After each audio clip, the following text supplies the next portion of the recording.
ஓம் நம சிவாயா. நம் முன்னோர்கள் குடும்ப ஒற்றுமையாக இருக்கிறது தான் குடும்ப கோயில் கட்டிச்சாங்க.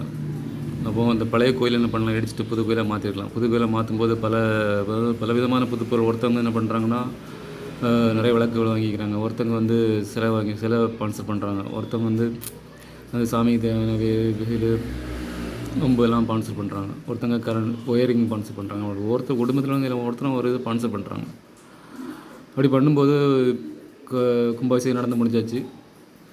ஏதோ ஒரு சந்தர்ப்ப சூழ்நிலையில் கோயிலுக்கு முன்னாடி ஒரு எல்கைக்காண்டி ஒரு வேலை குத்தி வச்சுருக்காங்க, அம்பு குத்தி வச்சுருக்காங்க.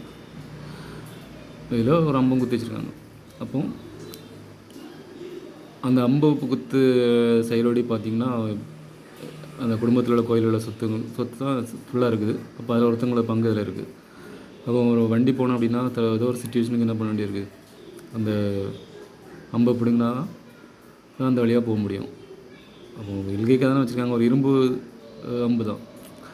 அப்போது அந்த குடும்பத்தினங்க தான் ஒருத்தங்க என்ன பண்ணுறாங்க, அதை வந்து போச்சுட்டு வண்டியை போச்சுட்டு அடுத்து வந்து அந்த அதே இடத்துல வச்சுட்டாங்க. அந்த அம்பை எந்த இடத்துல எடுத்தாங்களோ அதே இடத்துல வச்சுட்டாங்க. அதே இடத்துல எல்கைக்காக அந்த அம்பை வச்சுருக்காங்க. அப்போ குடும்பத்தில் ஒருத்தவங்க வந்து இன்னொரு ஆள் இருந்து சொல்கிறாங்க, நான் வாங்கிச்ச அம்பை நீ தொட்டுறதுக்கு உரிமை இல்லை அப்படின்ட்டு. அதில் அதே பையன் அவன் திரும்பி கேட்குறான், ஏன் அந்த கோயிலில் ஒவ்வொருத்தரும் ஒவ்வொரு பொருளும் வாங்கிச்சுறாங்க. அவங்கெல்லாம் வந்து நான் வாங்கிச்ச விளக்கில் நீ விளக்கு ஏற்ற விடாது, நான் வாங்கிச்ச சிலையில் நீ சாமி தொடக்கூடாது, நான் வாங்கிச்ச ஒயரிங்கில் நீ கரண்டை போடாது. அப்படி ஒருத்தரை ஒரு வார்த்தை சொன்னோன்னு வச்சுங்களா, அது எப்படி அந்த குடும்பம் ஒற்றுமையாக இருக்கும்? வந்து சிந்திக்கும்போது ஒரு சொல்லும்போது யோசித்து சொல்லணும். குடும்ப கோயில் அப்படிங்கிறது அவன் அதுலேருந்து பேசுகிறோம். அப்போ நம்ம வந்து எந்த மாதிரி பேசணும் அப்படிங்கிறது கற்றுக்கணும்.